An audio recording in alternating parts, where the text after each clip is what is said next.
Okay. And then we replied to him, the Roman historian and orator Tacitus referred to Jesus as executed by Pontius Pilate and the existence of early Christians in Rome in his final work, Annals, written around AD 116, book 15, chapter 44. The scholarly consensus is that Tacitus' reference to the execution of Jesus by Pontius Pilate is both authentic and of historical value as an independent Roman source. There you go. The scholarly consensus, all these top scholars, etc., come to the conclusion that verifying that Tacitus' reference to the execution of Jesus by Pontius Pilate is both authentic and of historical value as an independent Roman source. However, Tacitus does not reveal the source of his information. That's his downfall, right? There are several hypotheses as to what sources he may have used, and there's the link to those sources, right? We always provide a link to the sources. We don't just go blah blah blah and nothing to back it up, or else it'll be just simply hearsay, right? Just someone talking a whole lot of hot air. The Galilean Aramaic manuscripts texts are proving the existence of the Christ, as the writings were of from one of the 12 who were around him 24/7, 365 during the 3 years or 3.5 years of his ministry, and were verified, handed over to the high priest of the original ancient very old apostolic church of the East, as verified by the head patriarch in 1957, Ma'isa Shimon. Go ask an Assyrian, a member of that church, an Assyrian priest who know the histories. Go find Ashachiri on Internet Archive. Get a hold of that guy. We did, but he said he had problems contacting us. Don't know why. Don't know how that happened, right? But anyway, he knows all that stuff. Okay? A lot of Assyrians know that stuff, but they just don't want to talk about it, so they won't reveal it to you. But if you have a native-born Syrian friend, he might be able to tell you that, right? All about that, if he knows the history. Now go argue this fact with a native-born Assyrian or Syrian-speaking priest of that revived church in the East, or a native-born Syrian who attends that church's mass, church meetings, and come back and buy me chocolates, take me out to dinner and dancing as an apology. So it's just a bit of humour there, right? To lessen the negative comebacks or whatever, or negativity, whatever. Okay, so again, we said to him, he said, called Christians by the populace, Christus, from whom the name had its origin. The passage states, called Christians by the populace, by the population, by the people. Christus, from whom the name had its origin, not what they believed as this guy claimed. Okay, not that they, based on that they believed in this guy, right? They were called Christians by the populace, the pagans, the Romans, etc., those who weren't Christians. Most scholars hold the passage to be authentic and that Tacitus was the author. Boom, boom, boom, there you go. Suggesting that the passage may have been a complete forgery have been generally rejected by scholars, your top scholars, your theologians, your Bart Ehrmans, etc. Scholars such as Bruce Chilton, Craig Evans, Paul Eddy and Gregory Boyd agree with John Mayer's statement, it's not John Mayer the singer, that despite some feeble attempts to show that this text is a Christian interpolation in Tacitus, this is what the Smith Vision would probably try to do, and others. The passage is obviously genuine. Boom! Depending on the sources Tacitus used, the passage is potentially of historical value regarding Jesus, early Christianity, and its persecution under Emperor Nero. Huh? So what you got to say to that? Okay? Oh, Tacitus.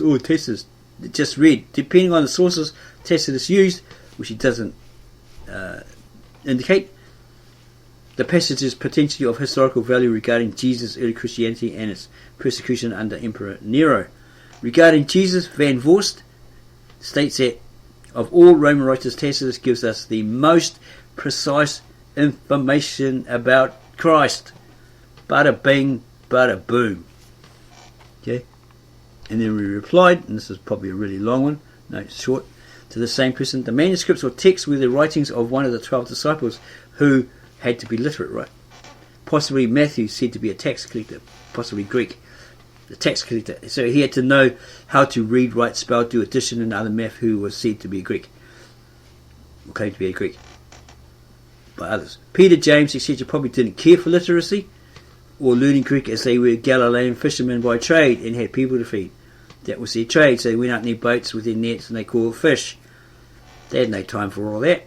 You had to be a certain person who had a certain opportunity to actually go and get scholared, basically, get an education, all that sort of stuff. Most people were illiterate, and they just made their hopped on a boat with their nets, went fishing, cut up fish, cook food, whatever they did. They didn't worry about all that sort of stuff. Okay, that was for the elite, those who were introduced, who had that privilege, right, to be educated, become literate, all that sort of stuff. Okay, but this guy Matthew, if he was Greek, he spoke Greek, he may have eventually learned Galilean Aramaic after hanging out with the 12 for the 3.5 years of Jesus' ministry. When the church at Jerusalem was, okay, we got this wrong here, that it was burned or it was destroyed. Somewhere along the way we picked up that it was burnt. But it was actually destroyed. Someone picked up these texts and ran with them and eventually handed them over to the appointed high priest of the original ancient very old church of the East. And they were instructed by Peter, Bartholomew, Addai, and Thomas, and all they heard and saw and witnessed and were instructed on what to do exactly. Okay, and they had to do exactly what they were taught by these disciples. And that Assyrian or Syrian Church of the East priest, the Syrian Church of the East priests have done that all through the centuries, regardless of the persecution, martyrdom, etc., etc. So now go do real research on the real history of the Assyrian Church, its priesthood, etc., etc. Ask a native born Syrian who knows the real histories, etc., etc. Okay, that's what we recommend. Okay, so he comes back at us and he goes, they're called Christians by populists. Populists consider them... Okay, is that us? Oh no, he's coming at us, yeah. They're called Christians by the populists. Populists considered them a Jewish sect at that time. Well, they were Galileans. Okay, under the Jewish Mosaic law of the Pharisees, etc. But they were Galileans. Didn't a man say to Peter when Christ said to him, "You deny me 3 times," when the rooster crows, all that sort of stuff, right? He said, hey, this man is one of them. He's a Galilean, like him, right? Like Christ, who was a Galilean, right? He spoke Galilean Aramaic. Okay? So, they were Galileans, fishermen, etc., under the Pharisees, the Mosaic law, etc., etc., at the time. So the populists wouldn't be calling them Christians either. Okay, this is a later thing that came with the translations, probably from the Latin Greek, which was a loan word, right? Christos, the Romans used, or adopted, and referred to them with the snidey remark, slaves to the Christus, right? Okay, so the populists, or the people, wouldn't be calling them Christians either. Most scholars hold the passage to be authentic and that Tacitus was the author, and some other doubt it is written by Tacitus, till others find it authentically written by Tacitus, but he's just writing what Christians of his time believed, which doesn't prove the historicity of Jesus. It's not like he went to Judea to fact check them. Why would he, when he knew of the records of Pontius Pilate putting that their leader, the Christos, to trial and then to death? Okay, so he goes on about these top scholars that we talked about, and he goes on about he's trying to find something here that he can find fault with us, right? He says Evans works for the seminary. Evans works at the Theological University. Boyd, pastor. Mayer, priest. Yeah, great unbiased sources you got there, lol. He thinks it's funny. Okay, but they, regardless, said blah blah blah, as we already mentioned, right up the top here. Okay, so what? They go to a theological college. So what? They read the Americanized modern Bible versions. They have mistranslations, interpolations, etc. They're still more expert than I am, more expert than this person is, right? Okay, so they are recognized theologians, scholars, and they have verified, okay, despite some feeble attempts to show that this text is a Christian interpolation of Tacitus, the passage is obviously genuine. Okay, so this guy is trying to undermine those sources, right? Those people. Okay, 3 times we have put there that these people, regardless of their history, they could be a paedophile or whatever. We don't know that. That's where we go behind the scenes to check out if they are. Is there some dirt that you can show on them, right? Okay, but we didn't do that in this case. Okay, but we could. Okay, and it could say, well, this particular guy, Chilton, Evans, whoever, is regarded as someone you can trust. Okay, these statements, right? So this guy, who probably has no qualifications at all, is trying to make out that these guys are not as good as we stated. Depending on the sources tested, it's used the passages potentially being operated with. So he's trying to find flaws in the wording, right? He's trying to find something he can stick to us, right? And if his source were local Christians, maybe not. Doesn't prove any. See, he's trying to undermine it. See? He's trying to undermine it.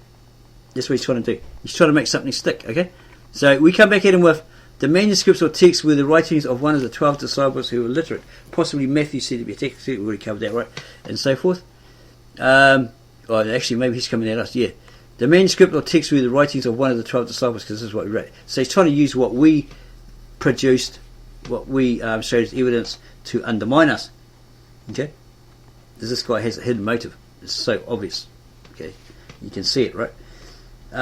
In favour of his atheism, right? And his love of this guy, right? Okay? He's a fan of that guy. Okay? So they don't want to know the truth. Okay? If you present them the truth, they'll undermine it, they'll debunk it, even if it's proven, right? The evidence, there's established facts, the evidence has proven itself evident, etc., etc. If you had the number one trusted theologian, scholar, recognised by all, recommended, like, what's his name, Barty Ehrman is, or was, right? Yet he's an agnostic atheist that'll be like, yeah, but knows the truth, right? You know, when you find that he's actually in error, etc. Okay, so they always undermine that truth. No matter how much truth, how much established fact, evidence you provide, evidence that proves itself evident, they will always try to undermine it. Okay, because that's their agenda, that's their motive. They want to trod you underfoot because you believe in this. It's like the scripture, right? It says those who are in the dark don't want to come to the light because they'll be exposed, right? We don't know what their history is. They could be like a womanizer or whatever. We're not saying that this person is, but you know, they're living in darkness, they're living in sin. They don't want to come to the light, they don't want to come to the truth, right? In case they get exposed, right? That's basically it. Yeah, they've got something to hide. We've got nothing to hide. Yeah? Okay, and he tries to say there were no churches in Jerusalem during Jesus' time, but he doesn't understand its dual meaning, as we'll get to in the recently commentary, right? That we reply to him. Okay. So yeah, he's again trying to use our wording to undermine us. Okay, so he asks, what church in Jerusalem? There were no churches in Jerusalem during Jesus' time. How does he know? Was he there? Has he got? Where's the source? Where's the source that says there's no churches there? He hasn't provided it. So it's just hot air. Hearsay. It's all fluff, right? Okay? We're telling it how it is. Okay, so tell him go do the real research of the Assyrian church, its priesthood, etc., etc., etc., right? And he tries to say, again, undermining us, saying how it started is unknown and wasn't entrenched in the area until the mid-second century.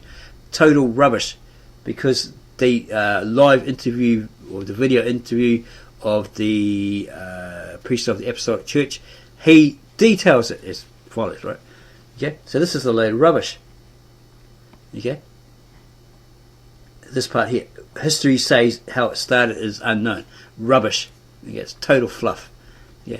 So we replied to him and said there was a church, according to the evidence, in a statement of historical evidence voiced by the priest in the video we did, the video interview of Ma Royale and Stephen Missick. And then we didn't really listen to Missick because he kept going on about his movie, the movie of the acts with Thaddeus and Lorenzo and Lamas and all that. It got a bit boring. It could also mean the congregation, the gathering of believers, the body of a spiritual church. It has two meanings, right? It's not just church with a building, with a roof, bells, piano, organ, whatever, right?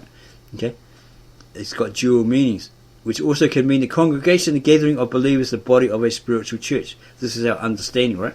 The 12, the 70, the 72 apostles selected by Jesus himself, sent out 2 by 2 to all countries, etc. Them that were told to go to and teach that good news were part of a church, quote, a church not built by hands. Yeah? As Jesus supposedly stated in Scripture, he was hinting, right? Victor N. Alexander, the translator, seems to be hinting at that, but he didn't give great detail on that. And that Peter was to be the rock, the foundation of that church in Jerusalem at the time. In Jerusalem, we have read of Victor N. Alexander's translation project the same statement that there was a church in Jerusalem that was destroyed. We just couldn't remember how it was. There's so much of it on that down website, we'd have to go looking for it again. The original ancient apostolic church of the East was founded by Thomas in the 1st century AD. See, we thought it was Adai, we weren't too sure.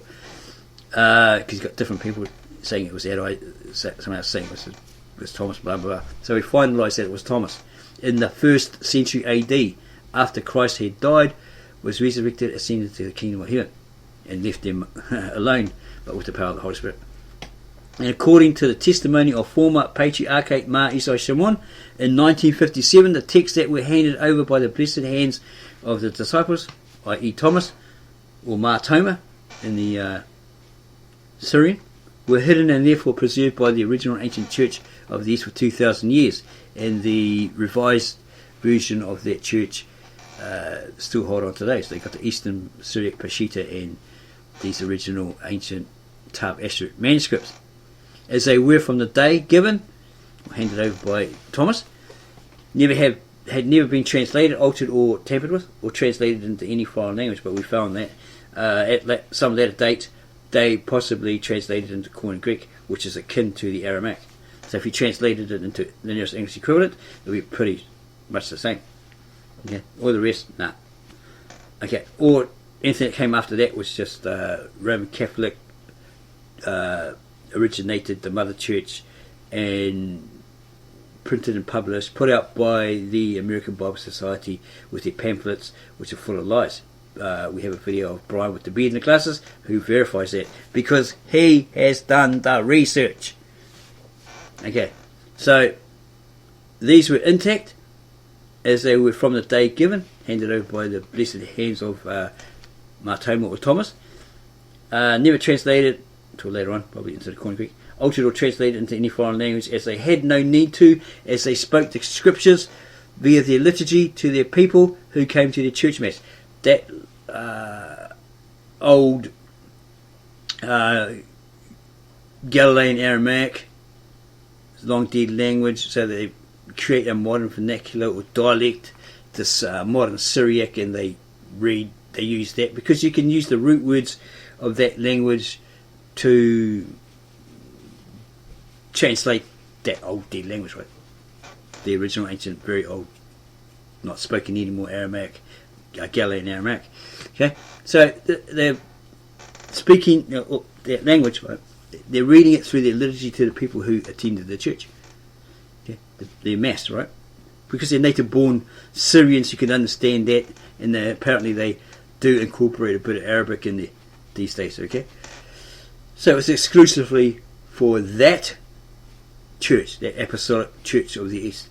Okay, it wasn't for Japanese or Gentiles or Romans or anything like that till later on, when they went to their different countries and they were accepted by them, and they allowed them to put up churches there, India, China, possibly Japan, right? And they were well received there until later on. They were persecuted by a new lot of caliphates, looked upon as heretic, I guess because they didn't come under Islam, you know. They were pushing them probably to drop theirs and become Muslims or something like that, and they got persecutions, and they ran with their texts and kept doing what they were trained by the disciples to do, the traditions, the customs, etc., etc. Okay, that they were taught by, say, Thomas, Adai, Bartholomew, and Peter, yeah? And so forth. So they kept to that tradition. Okay, so the original apostolic church of these churches was founded by Thomas in the 1st century AD. That's after Jesus had died, resurrected, and ascended to heaven, right? He was born in the 6th century, 4th century, whatever, AD, and then later on he dies, right? Goes up to heaven or whatever. So this is when they're all alone in their church, or their place of congregation gets destroyed. Okay, so the original ancient apostolic church of the East Church was founded by Thomas in the 1st century AD, and according to the testimony of former patriarchate, he's the head of that church at the time, Mar Isai Shimon, in 1957, later assassinated by a Kurd, or somebody like that, some relation of his, at the doorstep of his home, right? The texts that were handed over by the blessed hands of the disciples, Thomas or Mar Thoma, were hidden and therefore preserved by the original ancient church of the East for 2,000 years, and are intact as they were from the day given, never been translated, altered, or translated into any foreign language, as they had no need to, as they spoke the scriptures via their liturgy to their people who came to the church mass. So it was exclusively for their church members, right? This statement used to be up on Andrew Gabriel Roth's website, and he's the source there, the AramaicScriptures.com, but has been removed for some unknown reason. But it can be found in one of his Aramaic ebooks in full. We came across that. We have to go look for it again. And also can be verified, we probably got on hard or something, and also can be verified by the native Aramaic speaking translator Victor E. Alexander from Mesopotamia, Syria, and other translators to that effect. Atheists, or people who neither are atheists who either are too lazy to do the real research, feel it easy to just doo-doo, undermine Christians or people over them in regards to that, the Christians and the scriptures, as have a hidden motive or ego, right? A big ego, right? Because when you expose them to that truth, they get all nasty, they get all silly, they act like little kiddies, right? Not mature. Some do, and that's very rare, but most of them, for some reason, end up like little kids, right? Acting like little kids. So if not originally called Christians, what were they then? And why did they choose that particular name? He says why they weren't called Christians in those days. Okay, well they actually were probably by the Romans. Okay, slaves to Christ, or the Christos or whatever. Right? Okay, so we ask, so if not originally called Christians, what were they then, and why did they choose that particular name? Can you tell us what that name was then? No, we don't. You could. This person could. As many we've come across don't have a clue, or were never aware of what their actual name was, that they used it, right?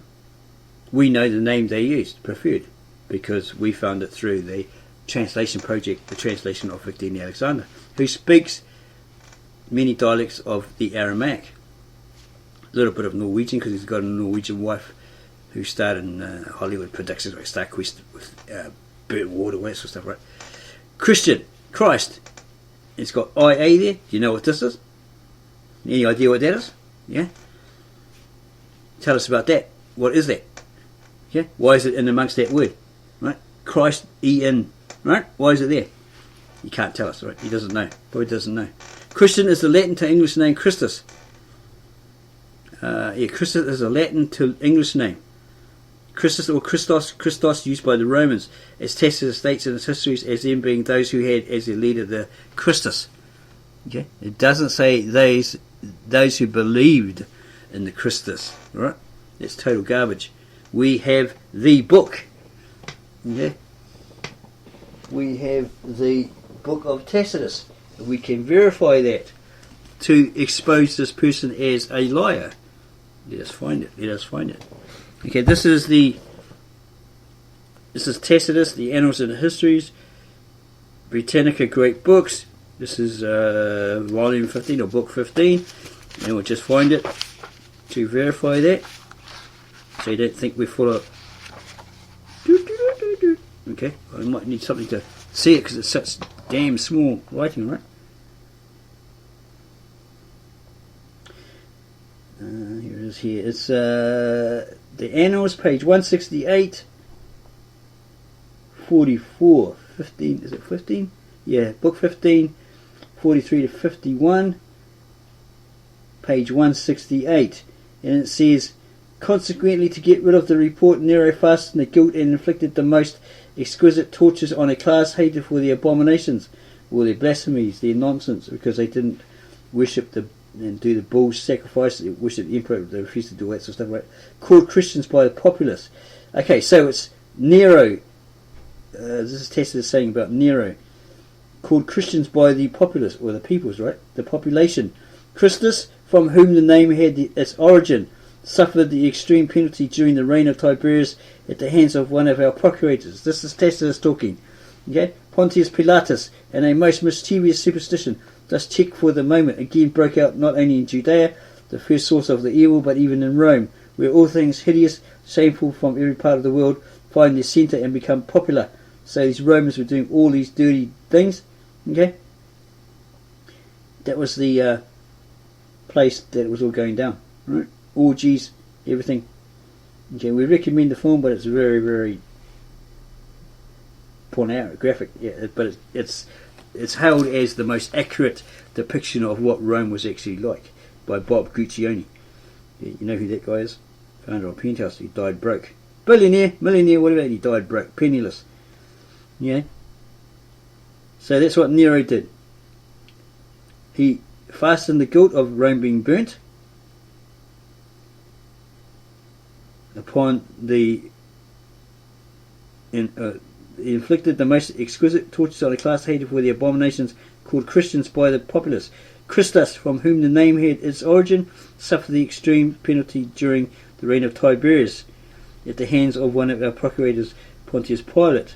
Okay, so what we come to realise is that Augustus Caesar was deified by decree by the Senate. This is what we found in the histories.